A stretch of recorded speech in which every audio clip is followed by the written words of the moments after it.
உங்கள் தங்க நகையை அதிக விலைக்கு விற்கவும் மற்றும் அடகில் இருக்கும் தங்க நகையை மீட்டெடுத்து அதிக விலைக்கு விற்கவும் உடனே அணுகவும். Prime Gold Hub 9840551787.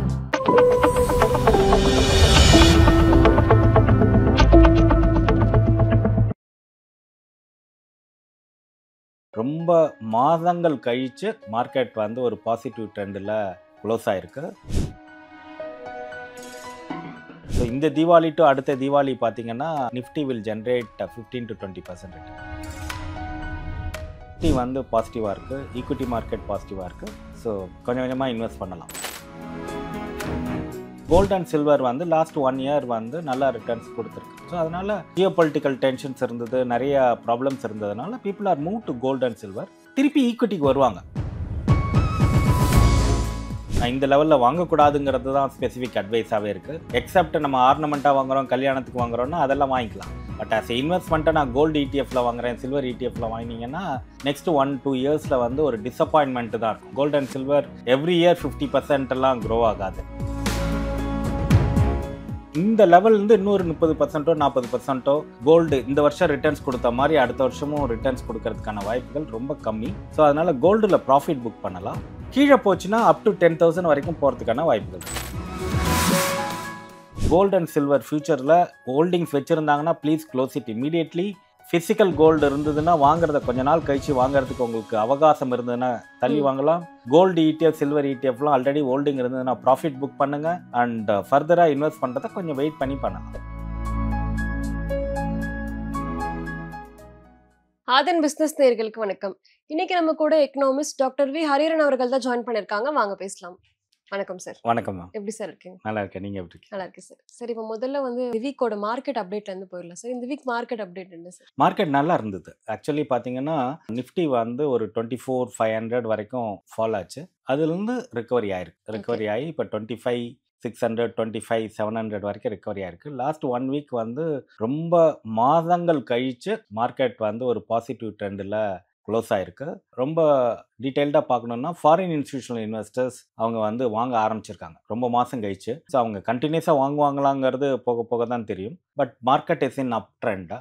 டெக்னிக்கலாக பேச போனால் அந்த 25,500 கிராஸ் பண்ணி க்ளோஸ் பண்ணினா ஆல் டைம் ஹை 26,200 கிராஸ் பண்ணுங்கிறது தான் நம்மளுடைய ப்ரெடிக்ஷன். அதே மாதிரி இந்த வருஷம் டிசம்பர் 31st 27,000 நிஃப்டி வந்து டச் பண்ணுங்கிறது தான் நம்ம லாஸ்ட் 6 months-ஆக நிறைய விஷயங்களில் சொல்லியிருக்கோம். ஸோ அதனால் இந்த வருஷம் இன்வெஸ்ட் பண்ணவங்க, அதாவது ஜனவரியில் இன்வெஸ்ட் பண்ணவங்களுக்கு பாசிட்டிவ் ரிட்டர்ன் தான் இருக்கும். டர்ம்ஸ் ஆஃப் நிஃப்டியில் இன்வெஸ்ட் பண்ணியிருந்தாலும் சரி, இல்லை ஸ்டாக்ஸில் லார்ஜ் கேப் ஸ்டாக்ஸில் இன்வெஸ்ட் பண்ணியிருந்தாலும். ஸோ ஓரளவுக்கு மாடரேட் பாசிட்டிவ் மினிமம் ரிட்டர்ன்ஸ் இருக்கிறதுக்கு வாய்ப்புகள் நிறையாவே இருக்குது. Nifty equity market is in up trend. நம்ம வந்து கொஞ்சம் கூட ஒரு ஸ்டெப் அகேடாக சொல்ல போனால் அடுத்த புல் ட்ரெண்ட் இங்கேருந்து ஸ்டார்ட் ஆகிறதுக்கான வாய்ப்புகள் நிறையாவே இருக்குது. ஸோ இந்த தீபாவளி டு அடுத்த தீபாவளி பார்த்தீங்கன்னா Nifty will generate 15 to 20% return. அதாவது 20% ரிட்டர்ன்னா ஆல்மோஸ்ட் அனதர் 5,000 பாயிண்ட். அதாவது அடுத்த தீபாவளிக்கு வந்து ஒரு 29,000 or 30,000 டச் பண்ணுறதுக்கு சான்சஸ் நிறையாவே இருக்குது. ஸோ நிஃப்டி வந்து பாசிட்டிவாக இருக்குது, ஈக்விட்டி மார்க்கெட் பாசிட்டிவாக இருக்குது. ஸோ கொஞ்சம் கொஞ்சமாக இன்வெஸ்ட் பண்ணலாம். ஓகே சார், ஸ்மால் கேப் ஃபண்டோட பெர்ஃபார்மன்ஸ் எப்படி சார் இருக்கு? Small, mid, large across the cap தான் வந்து மார்க்கெட் மூவ் ஆயிருக்கு. சில ஸ்டாக்ஸ் வந்து மூவ் ஆகலை. அது வந்து செக்டரல் பேஸ் இருக்கும், இல்லாட்டினா பர்டிகுலர் ஸ்டாக் இருக்கும். பட் ஓவராலாகவே மார்க்கெட் வந்து பாசிட்டிவாக தான் இருக்குது. ஓகே, இப்போ வந்து நிறைய பேர் கோல்டு சில்வர் இந்த அதிகமாக வாங்க போகிறதுனால ஈக்விட்டி மார்க்கெட் வந்து கொஞ்சம் ஓரமாக வச்சுட்டாங்களா சார்? நம்ம வந்து கோல்டு சில்வர்க்காக ஈக்விட்டியை ஹோல்ட் பண்ணியிருக்காங்க அப்படிங்கிறது இல்லை. இன்வெஸ்டர்ஸ் எப்படி பார்ப்பாங்க, பெரிய இன்வெஸ்டர்ஸ் எப்படி பார்ப்பாங்கன்னா இந்த வருஷத்துக்கு எனக்கு எதில் பாசிட்டிவாக ரிட்டர்ன்ஸ் கிடைக்கும், எது சேஃபாக இருக்குது, அதுதான் வந்து பெஞ்ச் மார்க் ஃபார் இன்வெஸ்டிங் அப்படின்னு பார்த்தீங்கன்னா கோல்டு அண்ட் சில்வர் வந்து லாஸ்ட் 1 year வந்து நல்லா ரிட்டர்ன்ஸ் கொடுத்துருக்கு. ஸோ அதனால் ஜியோ பொலிட்டிக்கல் டென்ஷன்ஸ் இருந்தது, நிறைய ப்ராப்ளம்ஸ் இருந்ததுனால people are move to gold and silver. திருப்பி ஈக்விட்டிக்கு வருவாங்க. So when the equity market started moving up, gold சில்வரை வித்துட்டு ஈக்விட்டிக்கு வரதுக்கான வாய்ப்புகள் நிறையா இருக்குது. நம்மளும் எக்ஸ்போஷரை கோல்டு அண்ட் சில்வரில் கம்மி பண்ணணும்னு தான் சொல்லியிருக்கோம். இந்த லெவலில் வாங்கக்கூடாதுங்கிறது தான் ஸ்பெசிஃபிக் அட்வைஸாகவே இருக்குது. எக்ஸப்ட் நம்ம ஆர்னமெண்ட்டாக வாங்குகிறோம், கல்யாணத்துக்கு வாங்குகிறோன்னா அதெல்லாம் வாங்கிக்கலாம். பட் ஆஸ் இன்வெஸ்ட்மெண்ட்டை நான் கோல்டு இடிஎஃப்ல வாங்குறேன், சில்வர் இடிஎஃப்ல வாங்கினீங்கன்னா நெக்ஸ்ட் 1-2 yearsல வந்து ஒரு டிசப்பாயின்மெண்ட் தான் இருக்கும். Gold and silver every year 50% எல்லாம் க்ரோ ஆகாது. ஸோ அதை வந்து நம்ம ஃபண்டமெண்டலாக புரிஞ்சுக்கணும். போன வருஷம் 50% க்ரோ ஆச்சுன்னா இந்த வருஷமும் 50%னா எல்லாரும் கோல்டுலேயே இன்வெஸ்ட் பண்ணிட்டு போயிடலாம். அதுக்கான வாய்ப்புகள் ரொம்ப கம்மி. ஸோ கொஞ்சம் காஷியஸ் அப்ரோச் கோல்டு அண்ட் சில்வரில் வேணும்.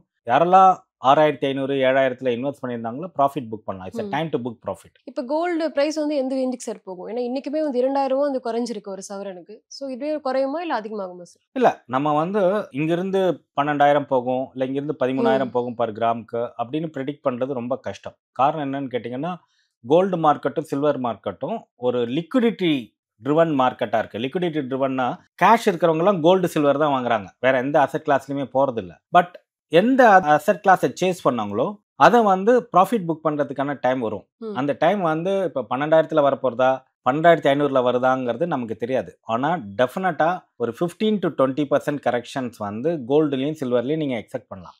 ஓகே. அது இப்பயா ஜனவரிலையா மார்ச்லையா ஜூன்லையாங்கிறது நமக்கு தெரியாது. ஆனால் இந்த லெவல்லேருந்து இன்னொரு 30% 40% கோல்டு இந்த வருஷம் ரிட்டர்ன்ஸ் கொடுத்த மாதிரி அடுத்த வருஷமும் ரிட்டர்ன்ஸ் கொடுக்கறதுக்கான வாய்ப்புகள் ரொம்ப கம்மி. ஸோ அதனால கோல்டில் ப்ராஃபிட் புக் பண்ணலாம். கீழே போச்சுன்னா அப் டு 10,000 வரைக்கும் போகிறதுக்கான வாய்ப்புகள் இருக்கு. இப்போ கோல்டுல பாத்தீங்கன்னா சில்வர் ஃபண்ட் ஆஃப் ஃபண்ட் கூட வந்து டெம்பரவரியா வந்து ஸ்டாப் நிறுத்தியிருக்காங்க. பண்ணிருக்காங்க. ஸோ இதே மாதிரி கோல்டுக்கும் இது நிலைமை வருமா சார்? சான்சஸ் இருக்கு. ஏன்னா ரிஸ்க் ஜாஸ்தியாக ப்ரைஸ் இன்க்ரீஸ் ஆக ரிஸ்க் ஜாஸ்தி. ஸோ அதனால அந்த ETF கூட ஸ்டாப் பண்ணுறதுக்கு வாய்ப்புகள் இருக்கு. ஓகே. இப்போ சில்வர் பிரைஸ் பார்த்தீங்கன்னா சில்வர் பார்த்தீங்கன்னா ப்ரிஷியஸான மட்டும் லிமிடெட் சப்ளை தான் இருக்கு. ஸோ கோல்டு கம்பேர் பண்ணும்போது சில்வர் வந்து ரொம்பவே வொலடைல் அதிகமாக இருக்கு. ஸோ இன்னைக்கு பார்த்தீங்கன்னாவே 13,000 வந்து குறைஞ்சிருக்கு. சில்வர் பார்த்தீங்கன்னா ரொம்பவே கோல்டுக்கு ஈக்குவலாக வந்து அதிகமாகவே ஏறிக்கிட்டு இருந்தது. இன்னைக்கு 13,000 வந்து ஃபால் ஆயிருக்கு. இது எப்படி சார் பார்க்குறீங்க? இல்லை இந்த ஃபால்லாம் எக்ஸ்பெக்டட் தான். ம். நம்ம ப்ரைஸ் ஃபால்ங்கிறது டெஃபினட்டாக எக்ஸ்பெக்டட் தான். ஏன்னா நம்ம எந்த ஒரு அசெட் கிளாஸுமே ப்ரைஸ் மேலே போயிட்டே இருக்காது. நம்ம இன்னைக்கு விழுந்ததுக்கான காரணம் என்னன்னா ப்ராஃபிட் புக்கிங்காக இருக்கலாம், இல்லாட்டினா ம். Various other reasons also influencing the market. So அதனால நம்ம ஒரு நாள் ஃபாலை வச்சுட்டு இது திருப்பி நாளைக்கும் திருப்பி ஃபால் ஆகுங்கிற மாதிரிலாம். அது இப்போ ஒரு நாள் ஃபாலே 13,000 இல்லை சார், அதனால சார். ஆமாம், இல்லை இந்த பெரிய ஃபால் டெஃபினட்டாக கோல்டுக்கும் இருக்கு. கோல்டுக்கும் ஒரு பெரிய ஒரு நாள் ஃபால்ங்கிறது டெஃபினட்டாக இருக்கு. அது என்னைக்கு நடக்கும்னு தெரியாது. ஸோ அதனால தான் நம்ம லாஸ்ட் ஒரு 3 வீக்ஸாவே இல்லை 4 வீக்ஸாவே பார்த்தீங்கன்னா கோல்டில் எக்ஸ்போஷர் குறைக்கணும், ப்ரைஸை வந்து ரொம்ப ஹை ப்ரைஸில் போயிட்டு இருக்கு, இந்த ப்ரைஸில் வாங்காதீங்க, எக்ஸ்போஷரை கம்மி பண்ணுங்க, ஈக்விட்டியில் எக்ஸ்போஷர் இன்க்ரீஸ் பண்ணுங்க அப்படின்னு நம்ம சொல்றதுக்கு காரணமே அதுதான். ஸோ இந்த சடன் ட்ராப்புங்கிறது ஸ்பெகுலேட்டிவ் இன்வெஸ்டர்ஸ் கூட விற்க ஆரம்பிச்சாங்கன்னா கஷ்டம். அதாவது இன்னும் கொஞ்சம் கூட லேமன் பாயிண்ட் ஆஃப் வியூவில் சொல்ல போனால் நிறைய பேர் லிவரேஜ் பண்ணியிருக்காங்க. லிவரேஜ்னா ஃபியூச்சர் மார்க்கெட்ஸில் நிறைய இன்வெஸ்ட் பண்ணியிருக்காங்க கோல்டு அண்ட் சில்வரில். மார்க்கெட் ஃபால் ஆகும்போது என்னன்னா அவங்க வந்து ஒரு பேனிக் செல்லிங் நடக்கும். அந்த மாதிரி பேனிக் செல்லிங் நடக்கும்போது there is a huge fall will be there in the market. நீங்க சொன்ன மாதிரி பாத்தீங்கன்னா சில்வர் எடுத்துக்கிட்டோம்னா ஸ்பாட் பிரைஸ்க்கும் ஃபியூச்சர் பிரைஸ்க்கும் நிறைய வேரியேஷன் இருக்குல்ல சார், ரொம்பவே அதிகமா இருக்கு. இது எப்படி சார் பாக்குறீங்க? ஸோ அதுதான் சொல்றேன், அந்த ஃபியூச்சர்ல நிறைய இன்வெஸ்ட் பண்ணியிருக்காங்க. So when they close up the contract, அந்த கான்ட்ராக்டை க்ளோஸ் பண்ணும்போது சடன் ட்ராப் இருக்கும். அதனால தான் retail investors gold and silver ஃபியூச்சரில் ஹோல்டிங்ஸ் வச்சுருந்தாங்கன்னா please close it immediately. Physical gold இருந்ததுன்னா வாங்குறத கொஞ்ச நாள் கழிச்சு வாங்குறதுக்கு உங்களுக்கு அவகாசம் இருந்ததுன்னா தள்ளி வாங்கலாம். கோல்டு ETF சில்வர் ETFலாம் ஆல்ரெடி ஹோல்டிங் இருந்ததுன்னா ப்ராஃபிட் புக் பண்ணுங்க அண்ட் ஃபர்தராக இன்வெஸ்ட் பண்ணுறதை கொஞ்சம் வெயிட் பண்ணி பண்ணலாம். ஓகே. இப்போ புதுசாக ETF கூட வாங்க முடியாதுல்ல சார்? வாங்க வேண்டாம்னு தான் சொல்கிறோம். சான்சஸ் இருக்குது இல்லைங்கிறத காட்டிலும் எதுக்கு போயிட்டு நம்ம சேஸ் பண்ணணும், இந்த லெவலில் ப்ரைஸை சேஸ் பண்ணணுங்கிற நெசசிட்டி இல்லை. ஏன்னா எல்லாரும் சொல்கிறது என்னன்னா இதுக்கு மேல் ரொம்ப குறையறதுக்குலாம் வாய்ப்பு இல்லை. மேக்ஸிமம் பார்த்தா ஒரு 11,000 இப்போ இருக்குது. ஸோ 10,000 குறையறதுக்கு வாய்ப்பு இருக்குது. மற்றபடி ப்ரைஸ் எல்லாம் வந்து இதே ரேஞ்சில் தான் இருக்கும். நிறைய பேர் வாங்குங்க அப்படின்னு கூட சஜஸ்ட் பண்ணுறாங்க. அதனால தானே சார் நிறைய பேர் கோல்டு சில்வர் வாங்க ஆரம்பிக்கிறாங்க. வியூஸுங்கிறது ஒவ்வொருத்தரோட வியூஸ் தனிப்பட்ட கருத்து. நம்ம அதில் வந்து இது இப்படி இருக்கும் அப்படி இருக்குன்னு நான் சொல்ல வரல. நம்ம வந்து இன்வெஸ்ட்மெண்ட் பர்ஸ்பெக்டிவ் பார்க்கணும். நமக்கு என்ன இன்வெஸ்ட்மெண்ட்டில் எதுக்காக கோல்டு அண்ட் சில்வரில் இன்வெஸ்ட் பண்ணுறோம்? கொஞ்சம் பெட்டர் ரிட்டர்னாக இருக்கணும், சேஃபாக இருக்கணும்ன்ட்டு. இப்போ பெட்டர் ரிட்டர்ன் கிடைக்குமா? நெக்ஸ்ட் 1 இயரில் திருப்பி 20% போகுமா?